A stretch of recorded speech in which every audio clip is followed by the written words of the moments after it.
Hello दोस्तों, welcome back. उम्मीद करती हूँ आप सब खुश होंगे और मज़े में होंगे। आज की वीडियो में बहुत कुछ देखेंगे, लेकिन मैं आज कोई एक्स्ट्रा रेसिपी कुछ भी नहीं शेयर करूँगी। जस्ट ये एक मोटिवेशनल वीडियो की तरह ही होगी। आज की वीडियो में हमारे घर की सारी रमज़ान प्रिपरेशन कैसे किया मैंने, वो इम्पॉर्टेंट है, वो ज़रूर एंड तक देखना। चलो शुरू करते हैं बनाना ब्रेकफास्ट। वो मैं बना रही हूँ पैनकेक। इतने कामों के बीच में मुझे ये पैनकेक भी ना बनाना बहुत ही टाइम कंज्यूमिंग है। मतलब तवे में जाके आप बनाओगे ना, एक पैनकेक या 3-4 बनाएंगे तो टाइम लग जाता है। ये पैनकेक मिक्स सब ना मैं हमेशा बाजार का नहीं लेती। जब मैं यहाँ नहीं थी तो इतना बड़ा डब्बा बच्चे लेके आके रखे हुए थे, तो उसी के डायरेक्शन से ही मैं बना रही हूँ। वो डब्बे में जैसे लिखा होगा ना पीछे, वही मेजरमेंट के साथ मैं आज ये पैनकेक बना रही हूँ।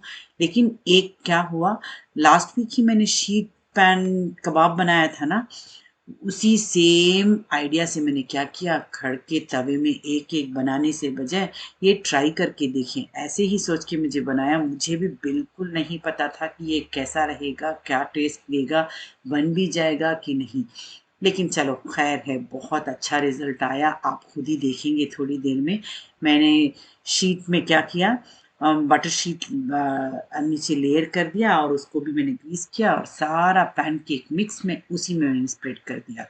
अच्छे मोटे मोटे आए थे ये पैनकेक्स। थोड़ा और बड़ा पैन होता तो भी अच्छा ही होता। तो मैंने बेक भी नहीं किया, मैंने एयर फ्रायर में एयर फ्राई ही किया था। ये आपकी मर्जी, ऊपर नट्स डालो या फिर ऐसे चोको चिप्स और फ्रूट्स डाल ले, आपकी मर्जी, या सिर्फ प्लेन पैनकेक भी बना ले। आप जो मर्जी चाहे कर सकते हैं, लेकिन बहुत क्विक और इजी। फिर 15 मिनट्स ही मुझे लगे थे एयर फ्राई मोड पे। पहले मैंने 20 मिनट्स के लिए रखा, लेकिन 15 मिनट्स में ही मैंने बंद कर दिया।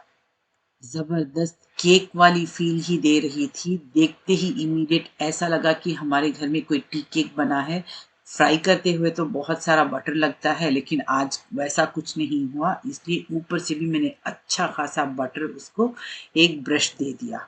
बस आपकी मर्जी के साइज के आप पीसेस कट करें। बड़े ट्रे में बनाते हैं तो और अच्छा पतले पतले आते, वो भी बहुत अच्छा रहता है। लेकिन देखो ये कितने मोटे मोटे जबरदस्त पैनकेक। पैनकेक का टेस्ट, लेकिन केक का फील था आज।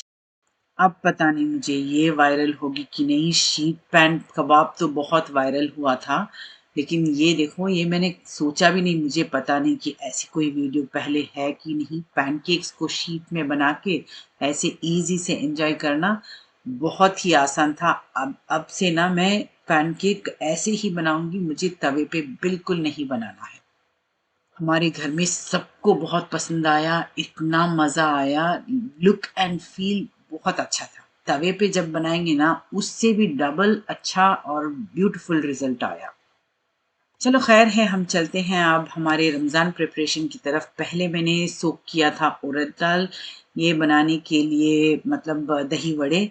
आज रेसिपी बिल्कुल, मैं एक रेसिपी भी मैं कुछ भी नहीं बताऊंगी। पहले मेरे चैनल में डिफरेंट डिफरेंट रेसिपीज, हर एक रेसिपी के हैं।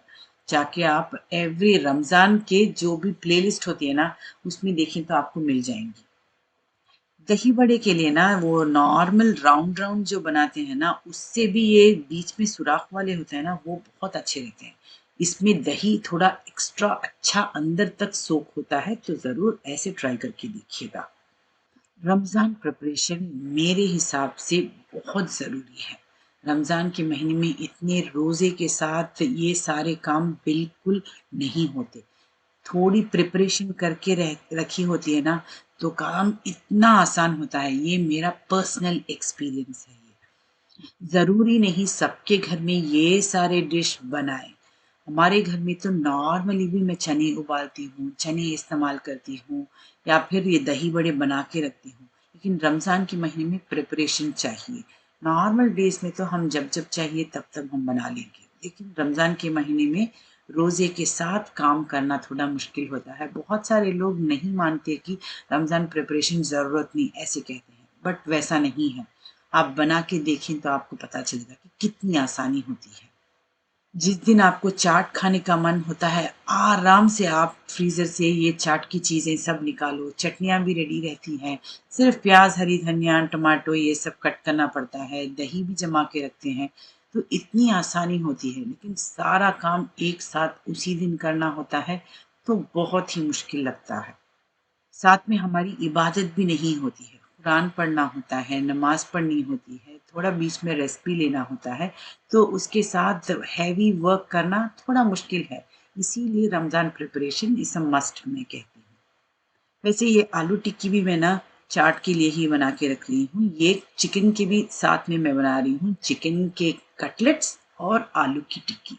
आलू की टिक्की स्पेशली मैं आलू चना चाट है ना, उसके लिए बना रही हूँ।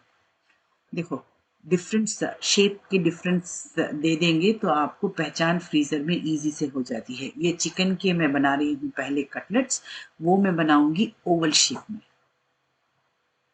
फिर आलू की टिक्की भी थोड़ी देर में बनाऊँगी, वो होगी गोल-गोल राउंड शेप में। तो आराम से ओवल शेप हमारे दिमाग में रख लेना है कि ये चिकन की कटलेट हैं और राउंड होगा आलू की टिक्की। इतनी सारी चीज़ें भी मुझे रमज़ान में ही काम आ जाएँगी, वो भी मैं नहीं कह सकती। क्योंकि हम मस्जिद की इफ्तारी में भी जाते हैं, मैक्सिमम मस्जिद की इफ्तारी में चले जाएँगे। कुछ दिन कॉलेज होंगे शाम में, बच्चे नहीं रहेंगे, तो हम जाएँगे भी नहीं। तो वैसे डिफरेंट-डिफरेंट सिचुएशंस में घर पे भी होगी, मस्जिद में भी होगी, बच जाएँगे तो भी कोई मसला नहीं। रोज़ शाम में चाय के साथ एन्जॉय करने के लिए रमज़ान के बाद भी हमें काम आ जाएँगी। सारी चीज़ें आज आप जो देख रही हैं ना, फुल 1 वीक में मैंने किए थे। डेली एक कोई ना एक चीज़ में कोई ना कोई एक चीज़ बना लेती हूँ, छोटी-सी ही सही। सिर्फ़ एक चटनी बनाएँ लेकिन हर दिन कुछ ना कुछ बना दें तो 1 हफ्ता भर में देखेंगे तो आपकी सारी चीज़ें रेडी हो जाएँगी, जो आप अपने दिमाग में सोचेंगी। और नॉट नेसेसरी सबके घर में यही चीज़ें बननी हो। आपके घर के जो फ़ेवरेट्स हैं वो बनाओ। जैसे शामी कबाब हो सकते हैं, सीख कबाब हो सकते हैं या फिर कुछ समोसे हो सकते हैं। डिफ़रेंट-डिफ़रेंट मैं आज वो सब नहीं बनाई, नेक्स्ट वीक और टाइम है तो मुझे चाहिए तो मैं नेक्स्ट वीक सिर्फ शीख कबाब और शामी कबाब बनाने का प्लान है। बाकी सारी चीज़ें अब तक जो आप देख रही हैं वही हमारे घर की रमज़ान की प्रिपरेशंस हैं। चलो कटलेट्स, आलू टिक्की सब फ्रीज़ हो गए हैं। शाम में शॉपिंग गई थी, शॉपिंग से आते हुए और नॉन-वेज डेली यूज़ के लिए लेके आई थी तो फ्रीज़र में जगह बनानी है। बड़े-बड़े ट्रेज़ रहते हैं तो बहुत सारी चीज़ें रखने में मसला होता है। तो मैं इमीडिएट शॉपिंग से आते ही पहले इन सारी चीज़ों को ज़िप लॉक में पैक कर दिया। मैं कोई काम एक साथ बैठ के नहीं करती, आराम से टाइम लेके करती हूँ। आलू उबाल दिया तो थोड़ी देर आराम कर लो, फिर बीच में लंच या ब्रेकफास्ट का टाइम है तो ख़त्म कर लो, फिर नेक्स्ट आ जाओ दूसरे काम की तरफ। ऐसे ही मेरा काम चलता है। कोई दूसरा काम अलग से पका रही हूँ तो साइड में क्या होता है, इधर चटनियाँ चढ़ा दो, सिम में पकती रहेगी। ऐसे ही चलता है मेरा काम। हर बार, हर दिन बैठ के सिर्फ़ इसी काम को मसला लेके बिल्कुल मैं नहीं काम करती। ये इमली गुड़ की चटनी भी मुझे बहुत काम आती है, दही चाट में, चना चाट में, पापड़ी चाट में, सब में काम आता है। देखो आज एक टिप भी दे देती हूँ, आधा घंटा से ये चटनी बन रही है, ज़िर गई है अच्छी खासी, उसको गाढ़ा करने के लिए पानी में थोड़ा कॉर्नफ्लावर मिक्स करके उसमें ऐड करना। देखो इंस्टेंटली आपको ये चटनी थिक और सिल्की स्मूथ रहने के लिए थोड़ा-सा ऑयल भी डाल दें। ऑयल फ्लेवर जो उसका नहीं रहता है ना, वो वाला ऑयल डालें रिफाइंड ऑयल की तरह, तो देखो कितनी ज़बरदस्त शाइन आ गई है और गाढ़ा भी हो गया है। बस ख़्याल रखें ज़्यादा मत डाल देना कॉर्नफ्लावर, थोड़ा-सा। ऐसे देखो 2 बॉटल्स तक आए हैं, ये मुझे रमज़ान के बाद भी बहुत काम आ जाती हैं ये चटनियाँ।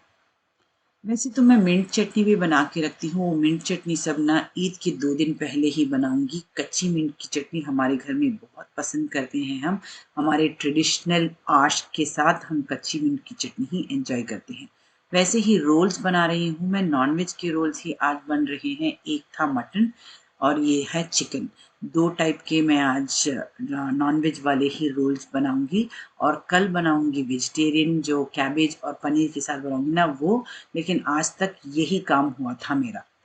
ये रेसिपी भी बहुत डिटेल आराम से मैंने समझा के डाली है। पिछले साल और उसके पहले साल, दोनों साल मैंने उसकी रेसिपी ऐड की है। ज़रूर जाके चेक कर लीजिए, चाहे तो प्लेलिस्ट में जाके देखिए। रमज़ान 2025, रमज़ान 2024, रमज़ान प्रिपरेशन, ऐसे डाल के देखो आप, प्लेलिस्ट में है तो उसमें आपको ये सारी रेसिपीज़ मिल जाएंगी। और देखो, ये भी तौ करने के लिए बाहर निकाल के रखना पड़ता है। ये शीट्स तो बहुत अच्छे थे, बिल्कुल फट नहीं रहे थे, लेकिन सबको गीले कपड़े में फोल्ड करके रखना पड़ता है ज़रूर, otherwise they are not flexible. बहुत स्टिफ थे, इसीलिए वो फट भी नहीं रहे थे। बहरहाल क्वालिटी बहुत अच्छी थी। अल सलाम से ही मैं लेके आई थी नॉनवेज, जब मैं लेने गई तो वहीं से लेके आई थी।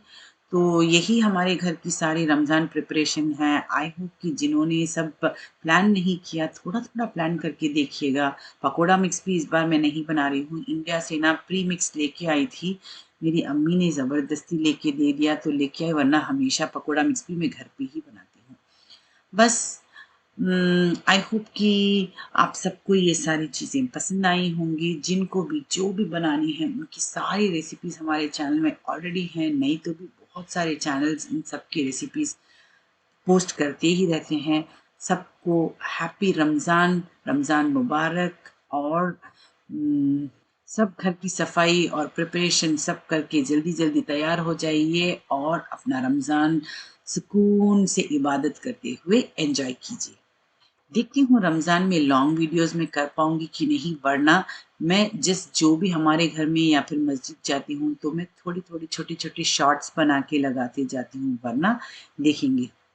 बस आज के लिए इतना ही। आई थिंक जिन्होंने भी रमज़ान की प्रिपरेशन नहीं की है, उन लोगों को थोड़ी बहुत मोटिवेशन मिली हो तो ज़रूर शुरू कर लीजिए आपकी रमज़ान प्रिपरेशन। ठीक है, फिर मिलते हैं अगली वीडियो में। Until then stay safe, take care and goodbye, अल्लाह हाफिज़।